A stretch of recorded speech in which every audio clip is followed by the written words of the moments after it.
Good morning, afternoon, and evening, wherever you are, and welcome to episode 2 of Quips and Thwips, which is going to be my Spider-Man podcast that I'm going to do every so often. I am joined here this time with a guest. He goes by V-Man. How you doing, V-Man? Oh, finer than frog hair, my friend. This is only episode 2. I'm glad you could join me. But what we're going to be talking about tonight is as much as we can hammer out of the animated Spider-Man line, and going into maybe more of the Sinister Six stuff, because it directly references the comic book arc that I brought with me today for show and tell, which is, I guess, what I'm going to call it now. So give us a little bit of background, V-Man. What's your origin? I gave in the last episode, I kind of gave my origins of my love for Spider-Man. What is your origin? The first memory I have of Spider-Man is blaming my dad for pushing me off of my roof, and then Spider-Man saves me. And I had blamed him and everybody at school. They actually called my dad to come down because they thought there was a case of child abuse. So they called him to come down to the school because they thought there was a case of child abuse. I think I was like first or second grade. I was making up wild stories.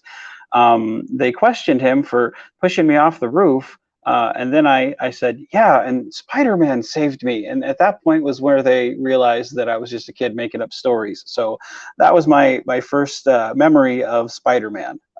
So obviously I don't know where I got the story from or why I was making it up, but obviously Spider-Man had a big enough impact on my life that he was my hero from made up stories. So yeah, thankfully Spider-Man not only has saved countless people on the pages, but saved my dad from getting a bogus charge of made up kids tall tale. Nice. Wow, that's a very interesting story. I mean, you couldn't have brought up the Spider-Man thing earlier before they brought your dad down and everything. I mean, it never came up. Yeah. All right. Well, that's great. Have you collected a lot of Spider-Man comics, or are you just kind of like, into the popular media?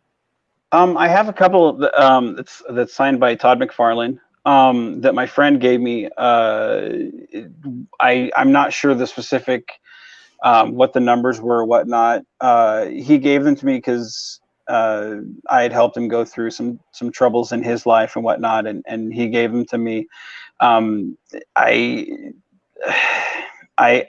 have some of the older the black and white, like thick trade paperback comics, and I have a wide variety of like these giant size comics for Royce, which are Spider-Man stuff. But the big thing that really got me into Spider-Man was the Tobey Maguire movies. That made me a huge fan of Spider-Man. Like I remember when that came out on I think it was MTV or like early internet days, you could kind of download movies, music videos, whatnot. The Nickelback song Hero was done to the Spider-Man movie. And that really, I really dug that because I was like, man, this makes comic books cool again. It was kind of like a resurgence of like Batman, Michael Keaton Batman, where everyone was just like talking about Spider-Man. It was cool to be a comic fan again, So the comics I didn't really get into as much as those movies. I loved Spider-Man and then Spider-Man 2. Spider-Man 3, not so much, but I love the Venom suit, or the black suited Spider-Man. I think everybody kind of loves that. Especially done in Spider-Man 3, even though I thought the movie was kind of crap. It has its positive things, but when you see Tobey Maguire dancing, it's like, oh Jesus, really? This is what your idea of a cool kid is? Come on, man. But for me, Go ahead. But to me, it was one of those things of to me that's what impacted me most as a Spider-Man fan was just those movies. I really dug them. It was, like I said, it was kind of like Batman impacted me as a little kid. Spider-Man kind of impacted that kind of late teenage, early 20s, me. So Yep. Just a quick background. I mean, as I said, I kind of explained it in the last episode, but a quick explainer is I used to watch the. Oh, I lost V-Man. I'll explain this while he's gone. I watched used to I got into it in the '90s animated show, and then I started collecting the comics from there. And Bob's your uncle, so welcome back. You there? I am here. I'm sorry. My internet is really glitching out. I'm so sorry, man. Can you hear me? No, I can hear you. It's okay. It happens. Okay. Sorry about that, man. No, it's okay. So really, I mean, the '90s animated show influenced me. I started collecting comics, actually with the '90s X-Men the '90s X-Men TV show, and then I got started buying those comics, and then Spider-Man, and then those comics, and Bob's Your Uncle. I just started collecting then Spider-Man and Amazing Spider-Man and everything, and it's just been that way since I was like 7 or 8. So, bada bing. Well, right on, man. Okay, so go ahead. Well, that's one thing that I like about the comic books is whereas DC, like they have like fake places, made up places, you know, like the Spider-Man, like you see, you know, like New York, you see places like they actually put the, you know, like actual locations. You know, it's not uncommon to see like a panel of a real street in where Spider-Man's swinging. You know, they actually took the care to do stuff like that, and it made it just a little bit more real when you were reading a Marvel comic. And I always felt like in the '90s, where there was that kind of DC versus Marvel war going on. Like if I liked DC, you know, because I was such a Batman fan, like I couldn't like both.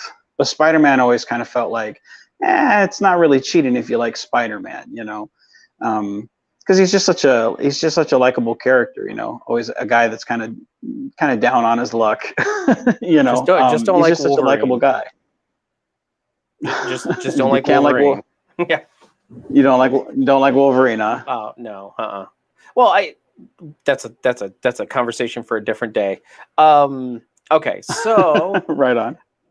So talking about the animated series is now. Going way back to the '60s, I've seen only, and this is where V-Man's going to have to help me out here. I've only seen parts of the '60s series.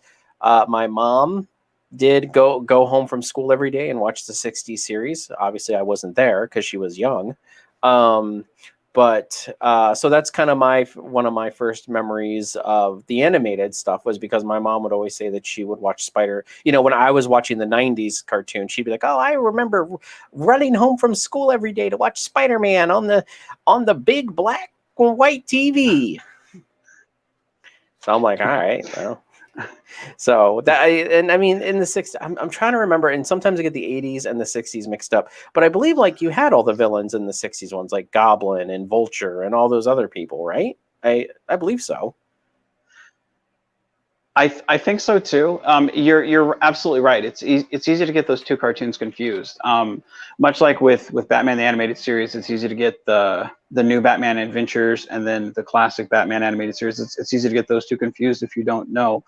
I do believe you're right. A lot of the times, the problem with those animated series is, even though there was like a 15-year difference between the two, is the animation styles is so similar. The stories are similar in tone, and the problems with those stories is just like not a lot happened in a lot of them. It's kind of like the Batman TV show. A lot of the villains are kind of forgettable by our standards today. We look back at like the Joker, or we look back at like Riddler, and we think those are the awesome villains, but they had like a huge plethora of villains to choose from. And they did, but we forget a lot about them, and that's kind of the way those two series are. They blur a lot of those lines, and it's easy to forget who was in what.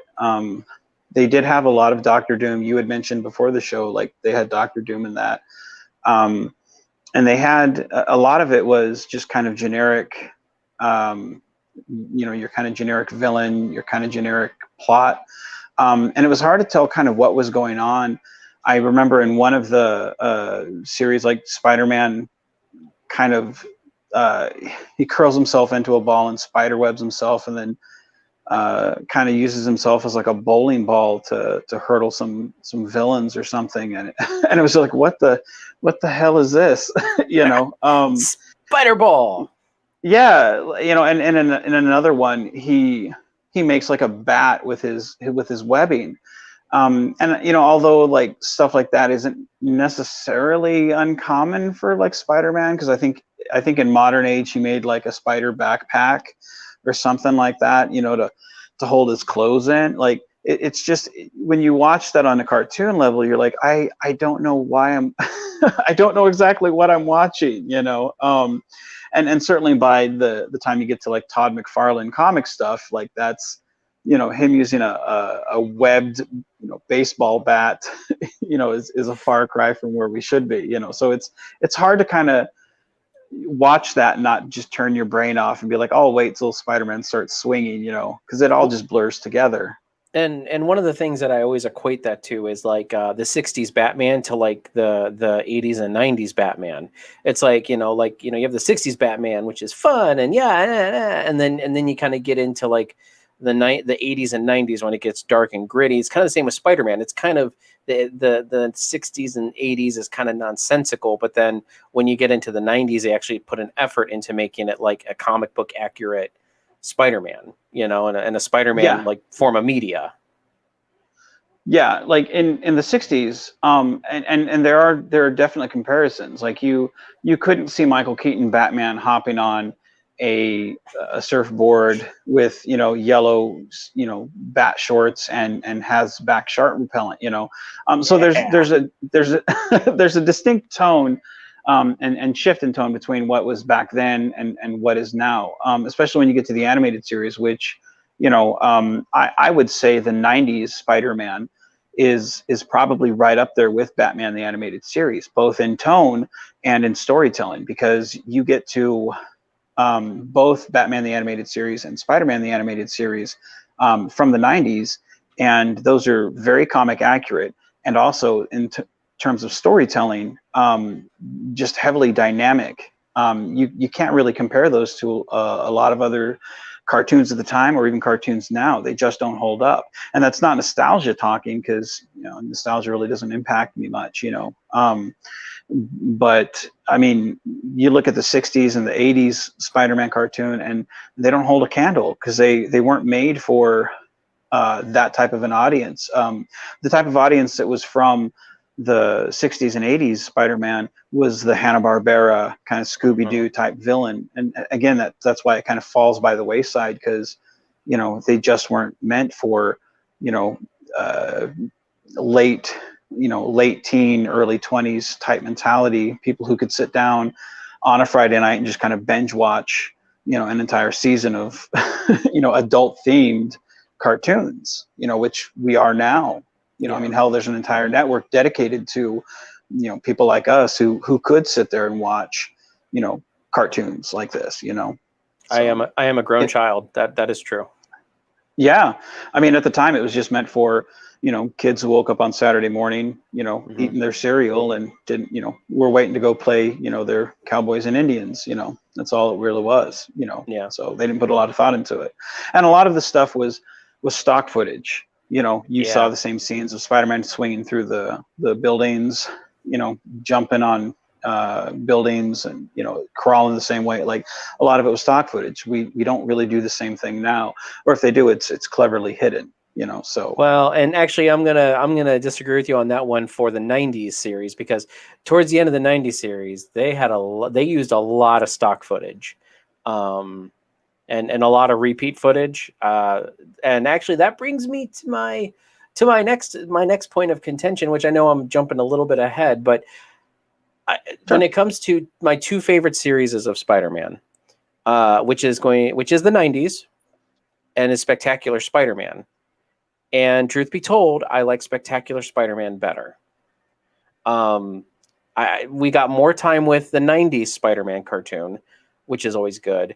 But I feel like the way that the storytelling was done and the way that Peter Parker was portrayed. Now it's two different Peter Parkers, because in Spectacular he's a high school student. He's kind of that. He's a little bit more comic book accurate to to, you know, the early 60s comic books where he's like he's a high schooler and everything like that. And he's, you know, he's with Gwen in the beginning and everything.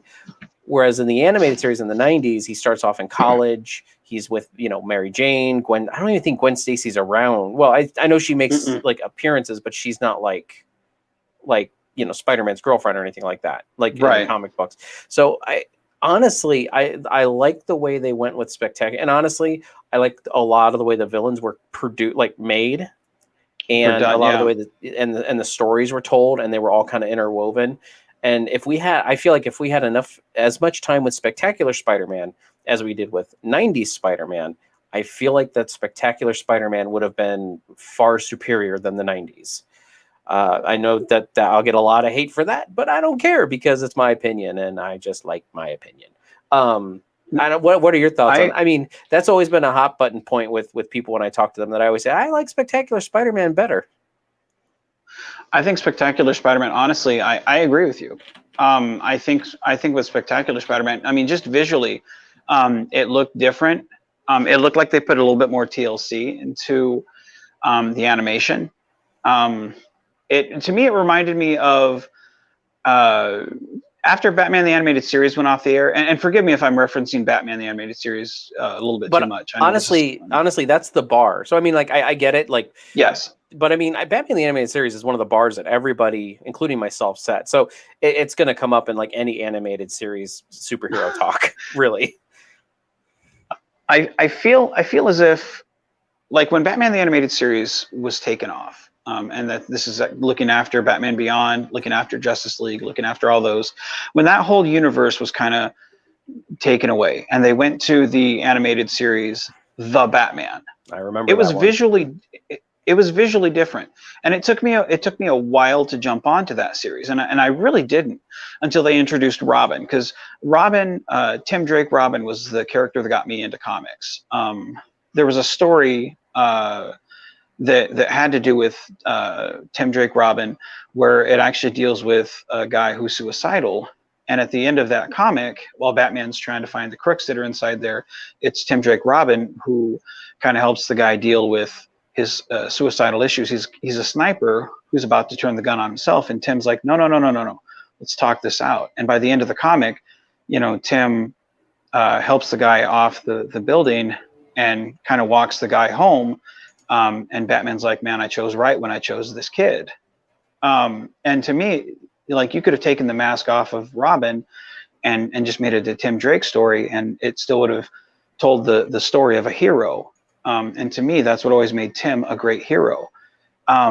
So it wasn't until the introduction of Robin into the Batman that made me actually give the series a try. I didn't want to. I was very resistant to it.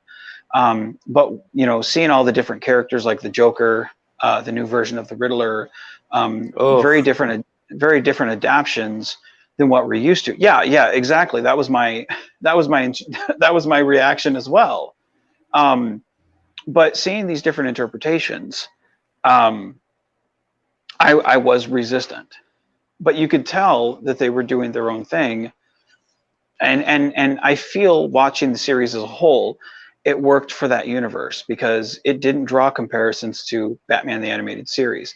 And I feel with Spectacular Spider-Man, that was the same thing. The villains didn't look. You could tell the inspiration was you know, like Doc Ock, to take example. He looks very different than you know, what we're used to. All the villains look different than what we're used to, and that's a good thing. And I feel like it's that same shift in tone from like the animated series Spider-Man. And granted, we've had several different series between, you know, 90s Spider-Man and Spectacular Spider-Man, but this is the first time where I feel like they got it right. And they moved in a very good direction, not, you know, from storytelling and animation going forward. And I wish they had gotten more time, because I really felt like they found their footing. Yeah, and the problem is that they I mean, a deal between because that's right around the time when Disney bought Marvel, and one of the problems is that they had to work out a new deal. Hello, Bandit Cheeks Bones. Welcome to the conversation. We're talking about Spider-Man animated. Any animated show for right now.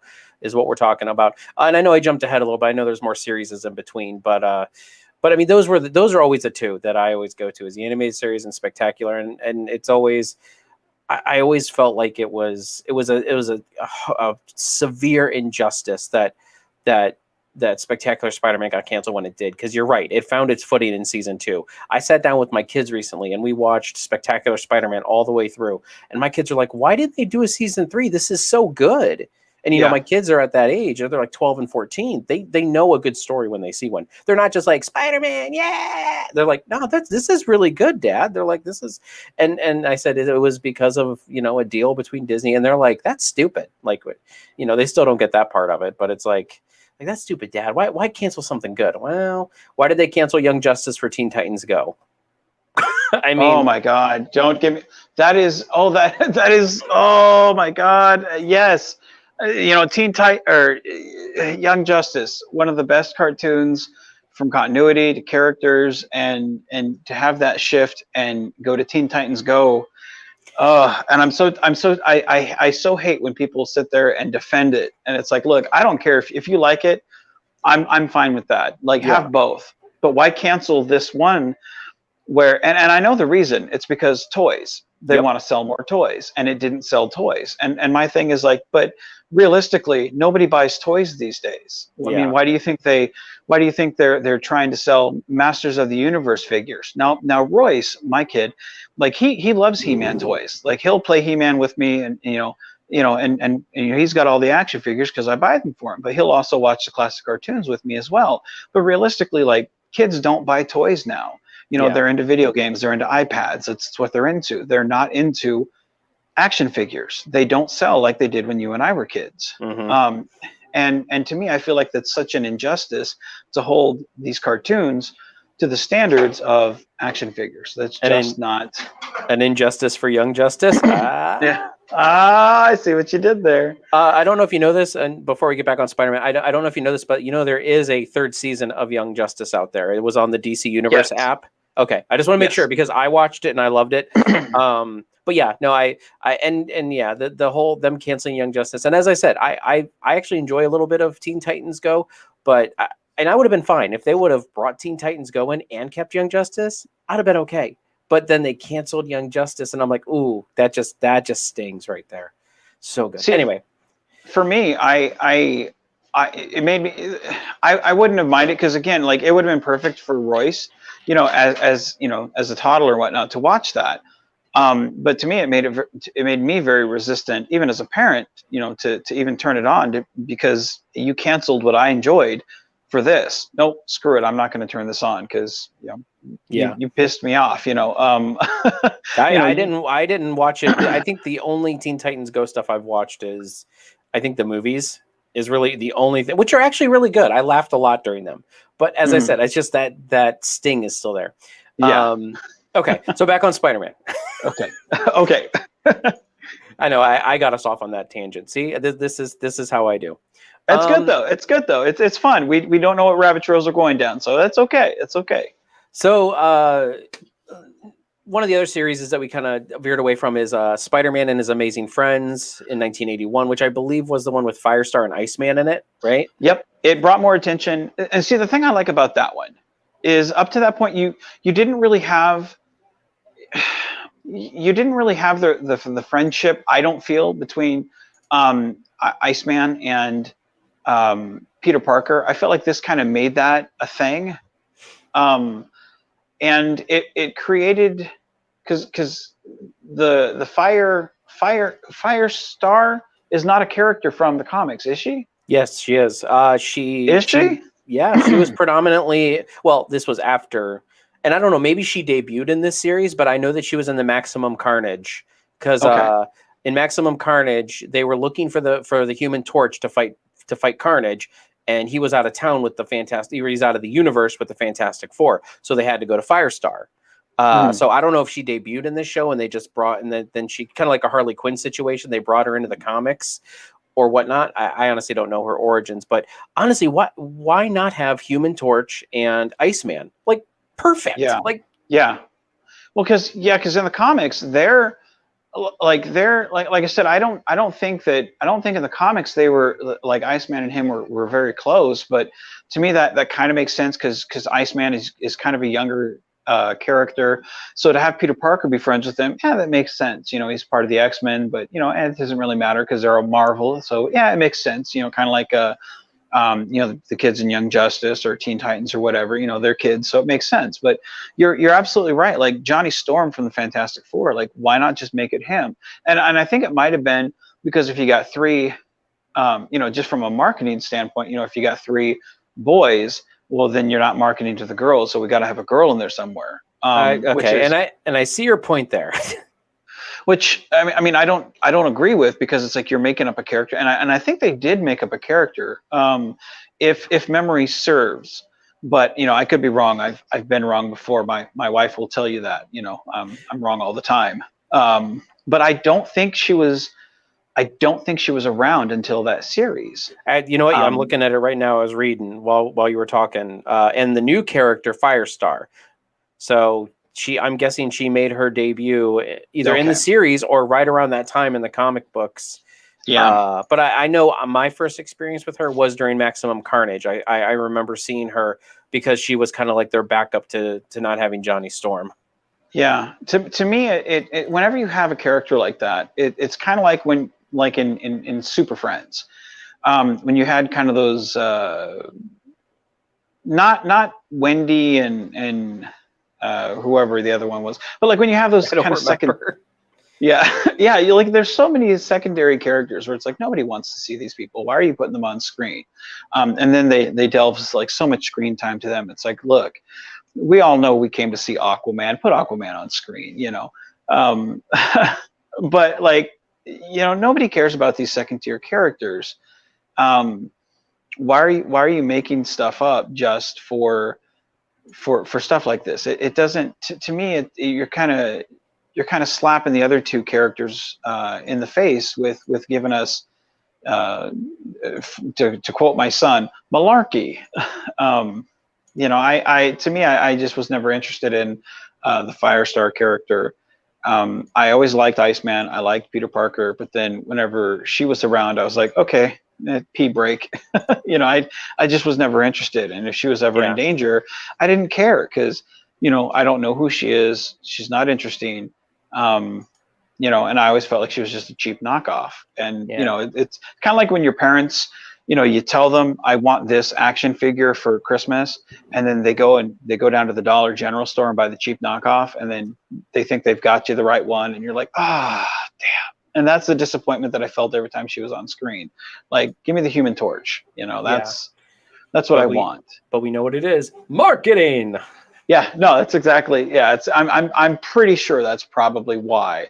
And to me, what I would have done is give me Johnny Storm, you know, Human Torch, and then, you know, if you want to make up a third character, you know, make up her. But I'm assuming they probably didn't do that because all you really at that point have is the quote unquote damsel in distress.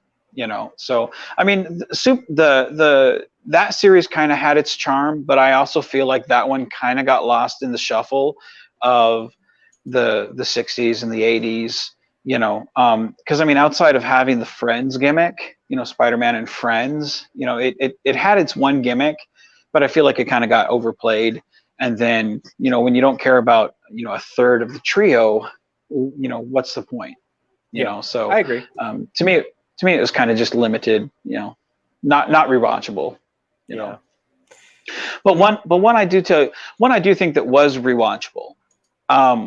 And I feel like I wish it had gotten a longer run, was the MTV Spider-Man. And by today's standards, the CGI was abhorrent.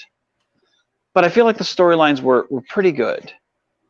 Did you ever watch the MTV Spider-Man? I did back when it first came out, and I watched, I think, a couple episodes, and then I was like, "Screw this! This is not my Spider-Man." And I know this was back in my 16-year-old brain, who was waiting for the 90s animated series to come and swoop in and, you know, and fix everything. But yeah, I didn't. Is this the one where like everybody was emo, or is that the other one I'm thinking of? What was that question again? My internet kind of cut out. What was that now? Oh, was this the one where like everybody looked emo? Like, is this the one with Neil Patrick Harris, or is that? Yes. Okay. Yeah, this is the one with Neil Patrick Harris. And this is kind of before he was really kind of just known as Doogie Howser. He hadn't really done anything. He certainly hadn't done the Dr. Horrible.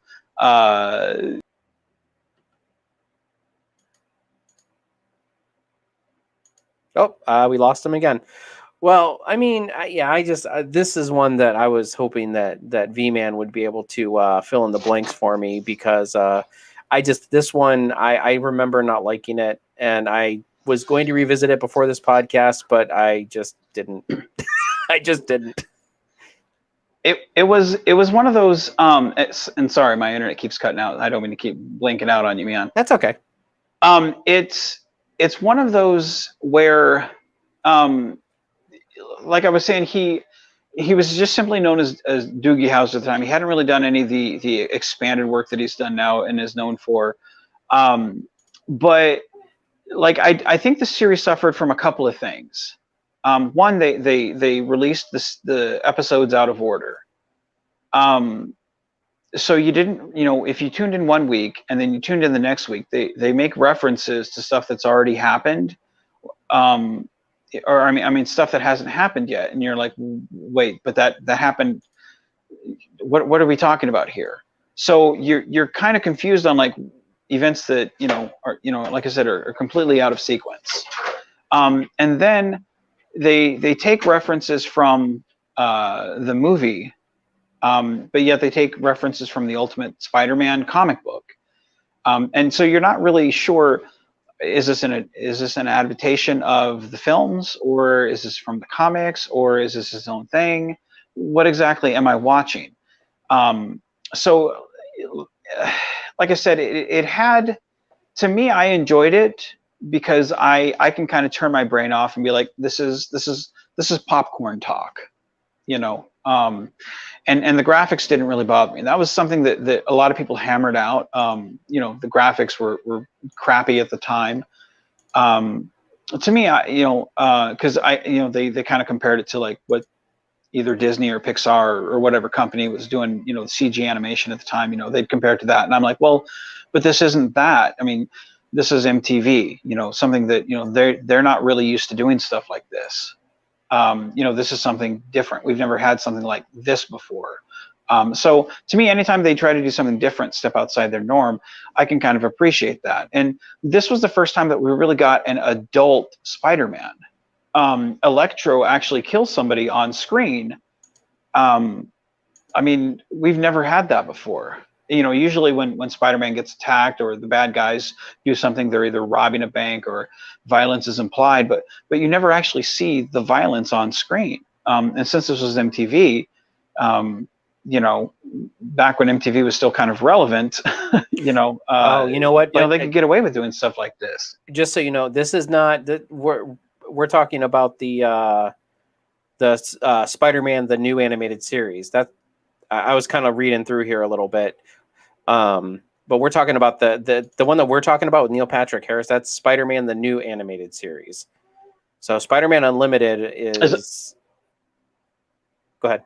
Oh, I'm sorry. I was talking about the MTV one. I'm sorry, man. I'm sorry. But that's what that is. It's MTV. Yeah. No. I'm sorry. I was talking about the. I don't think Spider-Man Unlimited was not on MTV. I don't believe. No, it wasn't. Okay, you're talking about Spider-Man Unlimited. Yeah, it's kind of like Spider-Man is transported to Counter Earth, inspired by the one created by the High Evolutionary. The Ultimate Dimension. Yeah. Yeah, that's the one with the. Okay, so that's the one with the cats, and like that one, that animated series, that didn't feel anything like a Spider-Man. Like you could almost put any like any villain, or I mean not villain, any hero in that. Like it was almost like a copy paste hero type scenario. It felt to me, that series felt it had kind of a high production value on the animation, but it felt like almost like an 80s throwback cartoon. Like you could put any of those, generic heroes into that television series, and it really wouldn't have made a difference. It didn't feel like Peter Parker, outside that first episode's, seeing the J. Jonah Jameson, reference in the space shuttle, outside that one thing, it didn't feel like Spider-Man. Even Spider-Man didn't feel like Spider-Man to me. Yeah, he had like a cape, like a web cape, and yeah,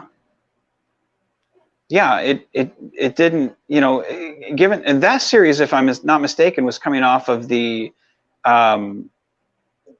animated series from the 90s, wasn't it? Yeah, well, it was a little bit later. It debuted in 2000, but because I think the animated series ended in 97. I think 98, wasn't it? 98? It might have been 98. So I mean, there was a little bit of a gap, but not a ton. Yeah. So I think that was probably just because they needed to get animation or whatnot. Yeah, like it's not uncommon for sometimes for cartoons to take like a year and a half off to get animation cells and whatnot. Like it's not uncommon because they always, like, a lot of the cartoons you'll have like a huge episode. You'll have 30, 40 episodes. So it's not uncommon to have like a year and a half off gap. But like coming off of the premise of going to an alternate dimension or another planet or something, like it's an interesting theory, especially considering one of the stories for the black suit Spider-Man is like you go to another planet to get that suit and whatnot, and it's an interesting premise, but like the execution of everything that was done, I mean those cat looking things, like everything about the series was just uninteresting. And I didn't care about anything that happened. I think the problem is that they made it comic book accurate to Counter-Earth, which Counter-Earth has always just been just not that very interesting, in my opinion. Like every time they talk about the High Evolutionary and everything, I'm just kind of like, it's either too confusing or too stupid for me to care. It's like, there's Counter-Earth that's on the exact same or the exact opposite side of the solar system, so we never see it because that's on the other side of the sun. It's like, really, come on, guys, like let's not be stupid, okay? Yeah, that's like the whole thing of the show is like, am I really watching Spider-Man? Like, I feel like they were trying to get into the Batman Beyond crowd, or where this is kind of a we can't do necessarily a futuristic take of Spider-Man, but let's try this, because that's what Spider-Man 2099 was. Was the future, and that this felt very much like that, but without going in that vein. And they also didn't want to Armageddon and Deep Impact it. Like they didn't want it to be a 1-for-1 comparison, probably too. Right. So to me, it just it pales in comparison to everything you're inspired from. And I didn't really know what I was watching the whole time, and it was a complete mess on all fronts. That lasted, what was it? Was it like 13 episodes or like one 13 season? episodes. Yeah, it was only one season, 13 episodes. Yeah, I think it was canceled like 3/4 into its season. I don't think it even, if it lasted the full season, I think it was known that it was going to be canceled into its first season. Like a lot of times, they don't know that they're being canceled until they're just not renewed or not picked up. But this one, they knew ahead of time. It's kind of like a Star Trek Enterprise, where they know 3/4 into the season, oh shit, we're not getting picked up for next season. So, they knew they were out the way. They're like, yeah, we can't put a cliffhanger at the end of this one, otherwise people will be mad at us. And those who are still watching, right? Me. All right. So okay, and then we already touched on Spider-Man, the new animated series, which I mean was it was a departure. It was definitely, I believe they said that it was a spinoff, like a loose spinoff and continuation of the 2002 Spider-Man film. That's the CGI one that I was talking about, right? Yep. Yes. All right. Next in line would be Spectacular Spider-Man. We've already kind of talked about that one, and now we get to the one that I don't want to say boils my bottom, but Ultimate Spider-Man. So This is the one. And we mentioned it earlier. Teen Titans Go versus Young Justice, and that's kind of what I was getting at, planting the seeds for back then. Is when they canceled Spectacular Spider-Man for Ultimate Spider-Man. I tried watching a little bit of Ultimate Spider-Man, and it's just like I couldn't do it because it was more Teen Titans Go-y. Like, not as bad. Like, the animation wasn't as bad and stuff like that. But I mean, Spider-Man did a lot of head thoughts and head canon, and not head canon, but like head, inter dialogue and everything like that. That was like whole fights would pause, and then he'd be sitting there going, "Man, I should really get my homework done from yesterday." And it's like, "Oh God, stop, please." The little spider thing that comes out and talk, or the little Spider-Man that comes out and talks while he's, I'm glad they stopped doing that, because it's and the thing is, like, the dude's not Zach Morris. Why is he stopping and talking to the camera? Like, it's one of those things where, like you said, it's one thing if you have internal monologue. That happens in cartoons and in shows. I get that. I'm fine with that. It doesn't bother me. But when you stop everything and have the guy break the fourth wall and just talk to you, it takes you out of the moment, whether it's a heart-to-heart characterization moment, or whether it's a tense action scene. And it's hard to go back to the intensity that you were in for a waka waka waka, and don't stop doing that. Do a Deadpool series if you're going to do that. You know what I mean? Yeah. Like, I mean, that's Deadpool's jam. Like, like it works for him. Yeah. It's not Peter Parker. Yeah, don't do that. Like, and the thing about it was, like, the problem with this series is I didn't know what beats it was trying to hit, because there were moments where it was so over the top where I'm like, I don't like this. And then there were times where it was just so slow and boring where I'm like, why am I watching this? Like with Spectacular Spider-Man, I knew why I came back, and I was more than happy to give it my time, and I didn't feel like the time was wasted. With this, I really did feel like, I can probably skip a couple episodes and feel like I haven't missed much. I didn't know why I was watching. And that's kind of the way I feel with a lot of the CW shows. I don't know why I keep watching after a certain point, and I stopped after, oh, hell, I can't even tell you how much I stopped, or how long into it I stopped. I just, I lost count because I gave up on the show because I just wasn't a fan. And that's really bad when, you cancel a series and then put a new one out and then you lose an audience. Mm-hmm. Just not a fan. The acting, I don't buy. I don't think the voices necessarily match what should be. It's just I'm not a fan of what it is. You had something great, and you canceled it for what? Yeah.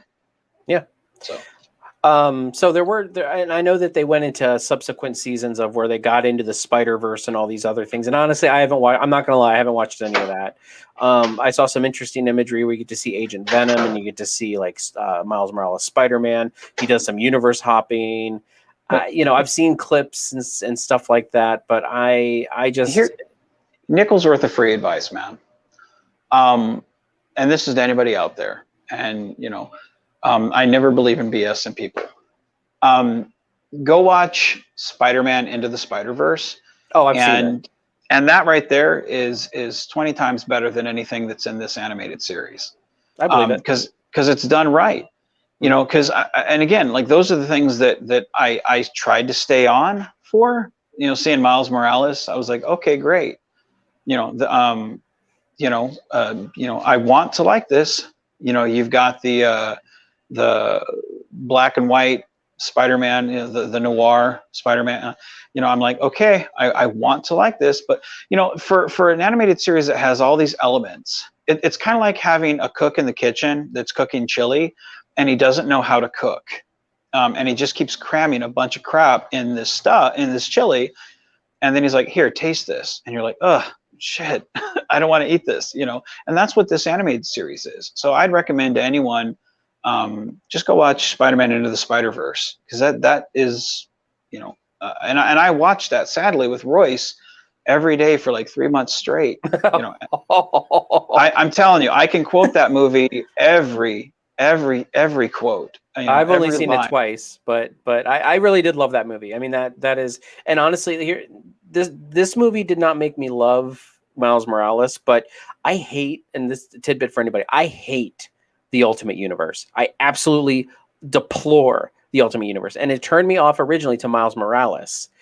just because I hated the Ultimate Universe. I hated the twincest that they had going on in there. They killed every single X-Men. It was a nightmare over there, and I hated it. But hindsight is 2020. And although I hated it when Miles Morales took over for Peter Parker in the Ultimate Universe, after seeing him in like books like obviously Spider-Man and other things, and then Champions as well, and now into the Spider-Verse, I really like Miles Morales. And honestly, I think I don't want him ever to replace Peter Parker as Spider-Man, but I am absolutely fine with him being a part of like the Spider family, you know? Yeah. So, okay. So that kind of wraps it up, unless you have anything else you want to add to the animated talk or anything like that. No, I think that pretty much sums it up, man. Okay. Do you have about like 10, 15 more minutes so we can talk about this comic book that I sent you? Oh, absolutely. Okay. So every time I do one of these quips and thwips, I'm always going to try to bring some Spider-Man, either like a saga or like a run of comics. And so for this one, since there's always been a lot of Sinister Six talk and everything, I brought with me Revenge of the Sinister Six. This is this comic book, and it's 6 parts. This comic book was my first experience with the Sinister Six, and actually, and I think you might, if you watch the stuff I sent you, this was actually only the 3rd time since the 1960s. Like the first encounter with the Sinister Six was in 1966, 66 or 67, and then after that, the next 2 were, one was in 1990, and then the next, which is this one, was in 1991. So in a 20-year span, there was no Sinister Six, and I know that they're like all over the place now. But it's funny because they didn't have the Sinister Six do anything for almost 20 years. So with this one, this was my first encounter with the Sinister Six, and basically what it is long story short, they con Doc Ock through other means, cons a Sinister Six into coming back together. Then Sandman's trying to go straight, and then Sandman cons the other members of Sinister Six besides Ock to go kill Ock because apparently he heard of his foster family or something. They get there, and then Ock turns him into glass again, which happened just the previous year in Return of the Sinister Six. So not only are they reusing something, but they reuse something from just last year, as compared to this comic. And I lost my train of thought. See, this is how these things go. And it's so recent. It's just like, it was kind of crazy. I'm kind of like, why are they redoing it? Like, in hindsight, like, did I love this comic back in the day when I first read it? Yes. Like, because it was a Sinister Six, and there was cameos galore. You had Hulk, you had the Punisher ripoff Solo, you had Nova, the Fantastic Four, Sleepwalker, Ghost Rider. You had all these people coming in, and it was a cameo bonanza. And I mean, and you even got like great things like web shoot, like your toys, web shooter cannon Spider-Man, and Cyborg Spider-Man, and all these things. And I mean, all these things that they could make into toys. But long story long, Doc Ock had the Sinister Five because really there was not really much of a 6th member. We'll get to him later. And they get weapons. They try to get world domination or something. I don't know. A bunch of people come together, big fight, bluey, kablooey, and then Doc Ock gets beaten by Sandman. It is, as an adult going back and watching this, it is the biggest clusterfuck of a comic book I have ever seen in my entire life. Like, I loved it when I was a kid, but I'm like going back and reading. I go back and read all these comic books before I bring them in, and I'm like, oh, what happened? Yeah. It was when you sent me the link, I have to admit, like I rewound it twice. My eyes glazed over. I'm like, what is going on here? It reminded me of Nightfall for Batman. Like when you sit there and like when people explain it, you're like, okay, got it. Bane breaks Batman's back. This happens. Okay, got it. But when you sit there and when you read all 19 issues, and you're just like, Jesus Christ, really? Like, what is this? You know, and that's what that reminded me of with all the Mary Jane storyline, with Peter and her acting career, and going through that convoluted kind of mess, you know, which is kind of typical with her and him at the time. You know, But and of then, course, I mean, they had to draw her in the most 90s and 80s way possible is what I have to say. I mean, man. Well, I love the thing that besides the pants that she was in, those really cool yoga pants. I'm gonna find those really quick. You keep going. I want to show them. The thing I love most about her was the 90s hair, where it was just like, it was like that really, really frizzy, like super duper perm, you know, going on there. Like, look at that hair, dude. Like, that is like, she must have like a really strong neck, because that's a lot of hair. God dang, man. And damn, that is Look at those pants. Look at those pants. That is. And I love how the one guy was like, you know, you look at it hard enough, you might see a sailboat. I love that, because that's like a Mallrats reference, where he's looking at the picture and he's trying to see a sailboat in the picture. You know, I love that. That's so funny. But it, like, to me, it was just like, there, you know, and the way it was explained was this dude's house like caught fire, so they actually crammed like extra stuff in here. So a lot of the comic is filler, and so that explains why you have like people just jumping in the comic, you know, the Hulk like smashing through the wall like the Kool-Aid Man, like that guy said. Ooh, you know, yeah. So it explains why that you have all these abundance of cameos and whatnot. But it just seemed like it was kind of a mess to sit and read.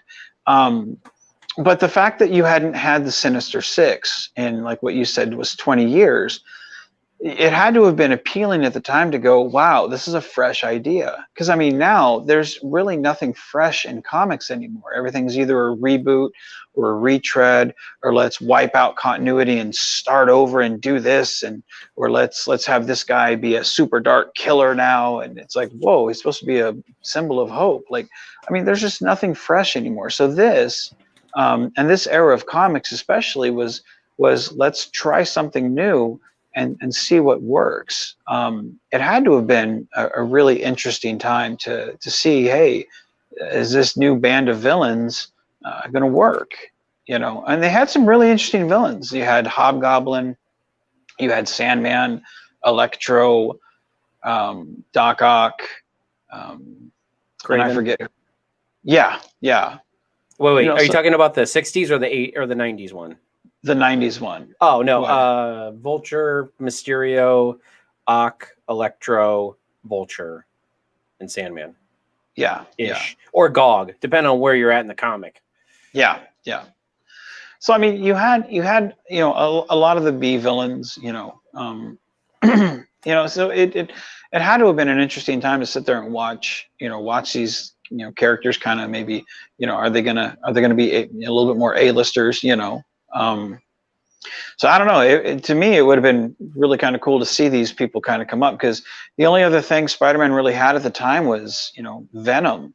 That was really the only other interesting thing. That and the Spider-Man clone saga going around. That was still coming up, and a lot of people didn't like that. So yeah, I did not hate it, but I mean, I can see where people have issues with it. But you know, by the way, can I just say this is one of my favorite covers of this, though. I'm a fan of Deathlock and Cyborg Spider-Man, and I just feel like that this is like an awesome cover. Just saying. Is Deathlock still around? Because Oh, I'm sorry. Go ahead. I was gonna say I have not seen him in a long time, but maybe I'd have to look it up and see what he's been doing recently. Because they were when the names brought up in that comic, I'm like, who is that? I don't know who this is. Who is that? Like I'm not the most experienced in Marvel, so it's probable that a lot of those were just going above my head. But I didn't recognize some of those names. Are you talking about the heroes? Like yeah. Solo, I haven't. This is the only thing I've ever seen him in. He's the Punisher ripoff. Okay. Nova has been around for a long time. Obviously, Hulk and the Fantastic Four. Deathlock has been around for a long time. I think he Mhm. came in the 70s, like right around the time Cyborg in DC was around. I don't know which one was first. I think it was Cyborg first, then Deathlock. But I want to say it was the 70s or 80s when Deathlock came around. But yeah, I mean, and then of course you have on the final, you have that big old splash panel that for the cover. But yeah, I mean, it's everybody. And I mean, this was kind of like the proto Maximum. This is like Maximum Carnage, like done wrong. Like the comp, because Maximum Carnage had a lot of characters in it. Yeah. Go ahead. Well, you talk about the cyborg Spider-Man, the web shooting Spider, the one with the cannons, the web cannons. Like these, I remember seeing those toys in the aisle because again, like at that time, I was avid toy collector. I still am. I have a ton of toys at home that are just boxed in storage, in the box still.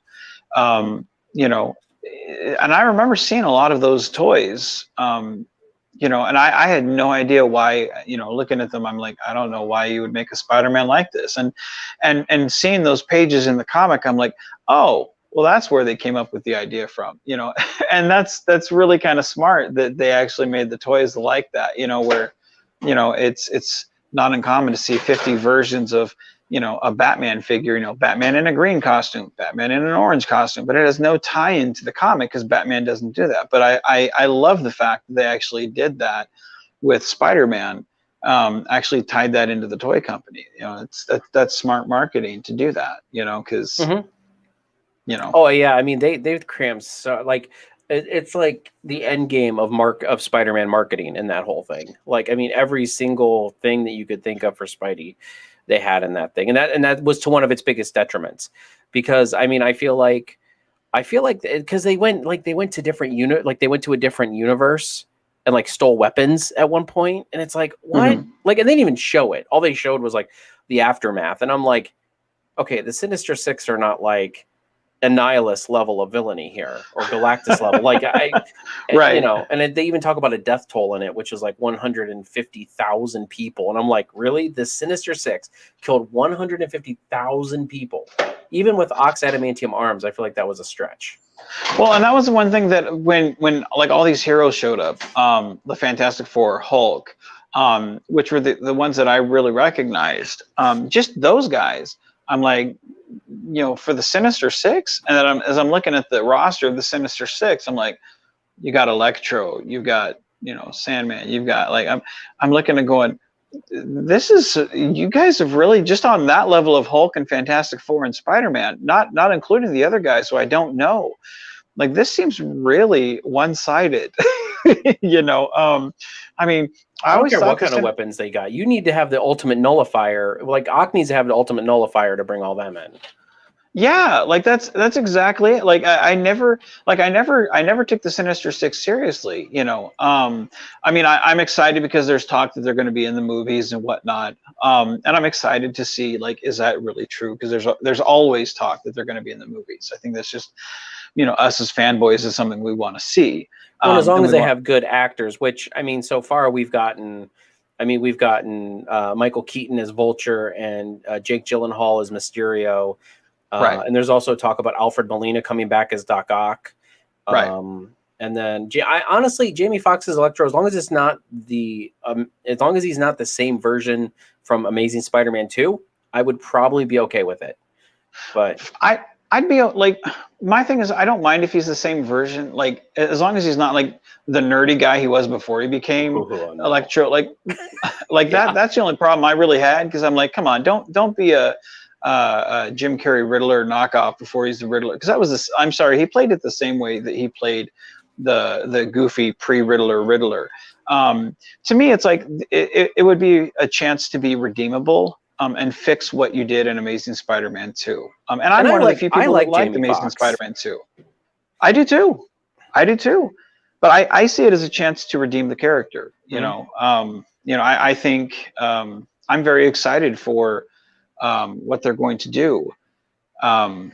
in this upcoming Spider-Man movie. You know, just tonight we were told, you know, hopefully credible source, that Tobey Maguire and Andrew Garfield are co that they're billed just the same as Tom Holland. So when they're in the movie, like they're in, like they're side billing with him. To me, I'm like, well, that's very exciting. Again, everything is not confirmed, so I'm hoping that it's not just BS.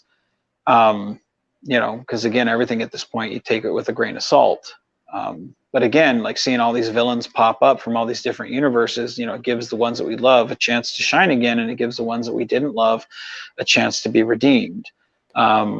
You know, so, you know, fingers crossed, man. Hopefully we get to see the Sinister Six, which is something we never thought we'd see as kids. You know? Well, and actually what I'll do after we're done is I'll link you. I did a video a couple months back called my multiversal Sinister Six. And I basically break down who I wanted from all the media of Spider-Man that's come before, like the movies and stuff, who I wanted in the Sinister Six. So I'd love to see that. Yeah, I think it's like a 15-minute video or something like that. But I mean, I kind of break down who I want in the Sinister Six going into like this Spider-Verse type of Sinister Six. So do you have anything else to add about Sinister Six, this comic, anything before we wrap it up? No, I think I've had a good time tonight. I think that's about it, man. And I just want to say that, you know what, the next issue after that Sinister Six thing is this one. And it shows Hobgoblin separated from Demogoblin. We got no, like, I was kind of looking at it while we were talking, and it's like, you know, we got absolutely no context as to how this happened the very next issue. We just start the issue and Demogoblin and Hobgoblin are separated. Like, no explainer. No idea why. Right. Yeah. Right. It's because, I mean, in this line, he's still, you can see him there. He's still Demon Hobgoblin. Right. He's still attached to the demon. But, you know, moving into the next issue, which is, by the way, I believe a different writer. I'll have to double check that. But then you get Demogoblin and Doppelganger, and then Hobgoblin and Spidey. So there's like it's almost like they're like, yeah, well, you know, nobody read the last one anyway, so we might as well just. By the way, I love this artist here who did this cover, because this is one of my favorite styles of Spider-Man animation. Just saying. Anyway, okay, so I had a great time talking with you about animated Spider-Man, and of course the Sinister Six and everything like that. Me too, man. V-Man, where can we find you at? I'm at No Budget Productions. Just go ahead and follow me over. It's No Budget Productions / Phil Ferret Productions. Just go ahead and hit me up, man. All right. They do a lot of Star Trek fan films and a bunch of other nerdy stuff. Kind of like us, we do a bunch of nerdy stuff, but he was gracious enough to come over and talk with me about the good old webhead. So, so I guess that wraps it up for this month. As I said, I don't know if these are going to become more frequent or not, or less frequent. Who knows?